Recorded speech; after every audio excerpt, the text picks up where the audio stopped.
એક ભાજપના રાષ્ટ્રીય અધ્યક્ષ અમિત શાહ 2 દિવસ ગુજરાત મુલાકાતે છે। હાલ તેઓ જૂનાગઢમાં છે અને જ્યાં સંબોધન કરી રહ્યા છે।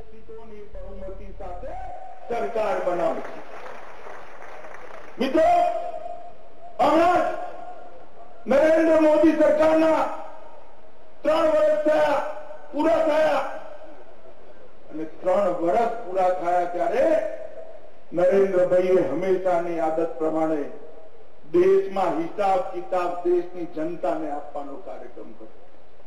આંકડાઓ,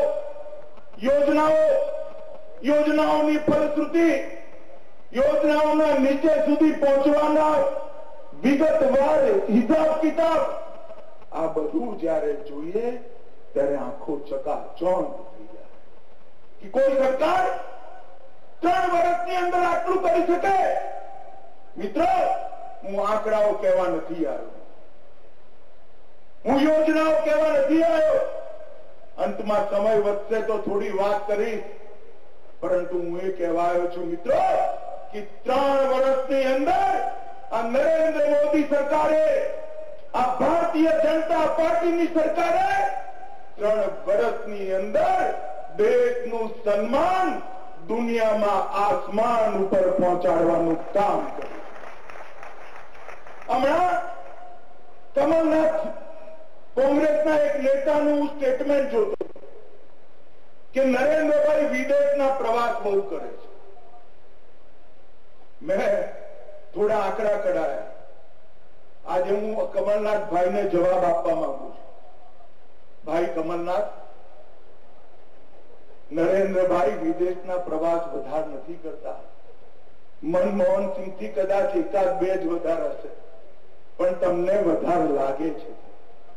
કારણ કે પહેલા જ્યારે દેશના વડાપ્રધાન America, Russia, London, Japan, Korea જઈને આવતા હતા ત્યારે કોઈને ખબર જ નથી પડતી ક્યારે ગયા અને ક્યારે આયા। એનું કારણ હતું હાથમાં 2 પન્ના અંગ્રેજીમાં ટાઈપ જતા હતા, ત્યાં વાંચીને પાછા આવી જતા હતા।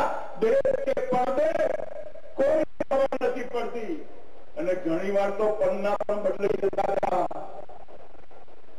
મલેશિયાનું પાનું થાઈલેન્ડમાં વાંચી કાઢતા હતા અને થાઈલેન્ડનું પાનું મલેશિયામાં વાંચી।